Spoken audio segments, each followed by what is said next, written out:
ছেলে মেয়ে হওয়ার পর থেকে বাবা মার যতটা দায়িত্ব বেড়ে যায় তার থেকেও দ্বিগুণ কিন্তু বাবা মার ভালোবাসার সাথে সাথে অনেক স্বপ্ন দেখা শুরু করে। আর সেই স্বপ্ন কিন্তু অনেক সময় পূরণ হয়, কিছু কিছু সময় পূরণ হয় না। সেটা আবার হচ্ছে ভাগ্যের ব্যাপার।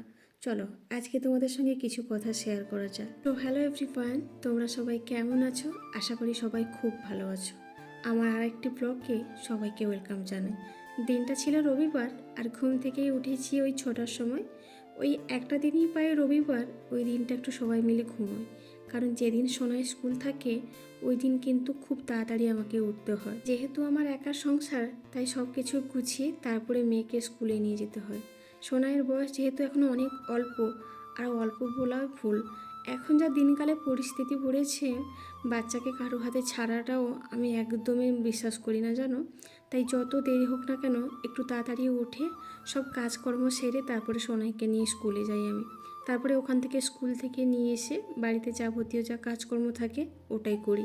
আগের সপ্তাহে কী হয়েছে বলো তো, সোনার শনিবার ব্যায়াম পড়ে গেছিলো, তাই শনিবার একদমই ঘর মোছামুছি হয়নি।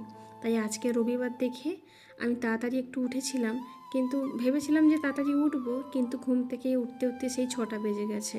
তাই আগে ঘর দর মুছে তারপরে স্নান করে এসেই পুজো করলাম। সোনাই তো মোটামুটি এখন ঘুমোচ্ছে, আমি ওকে ডাকছি না, কারণ ওই একটা দিন থাকে জানো ও একটু ঘুমোয়। না হলে রোজ রোজ দিন আমার সঙ্গে সেই 5টা 10 বা 5টার সময় উঠে পড়ে। আজকে পুজো করে এসেছি, দেখছি মা এখানে চিংড়ি মাছ এনেছে, আমার পছন্দের জিনিস খুব, জানো। এই চিংড়ি মাছটাকে তোমরা কী নামে বলবে তো? আমরা কিন্তু ঘুষো চিংড়ি বলি। আর তার সঙ্গে আজকে একটু শাক ভাজা করব। প্রত্যেক রবিবার কিন্তু শাকটা কিন্তু আমাদের খুব দরকার হয়। যেহেতু আমরা গ্রামের মানুষ, তুমি যতই মাছ মাংস খেতে দাও না কেন, শাক পাতা কিন্তু আমরা চিবাবো। কী বলো তো, বর্ষাকালে এদিকে আমাদের এদিকে মাছের চাহিদাটা বেশি থাকে, কারণ নদীর সাইডে না নোনা মাছগুলো বেশি পাওয়া যায়। এ কদিন যে পরিমাণে বৃষ্টি হয়েছে, কিন্তু কথার মধ্যে কোনো বা বন্যা টন্যা হয়নি, তারপরেও আমাদের পুকুর টুকুর তো পুরো ডুবে গেছে, তাই বেশি নোনা মাছটা এখনও পর্যন্ত খাওয়া হচ্ছে।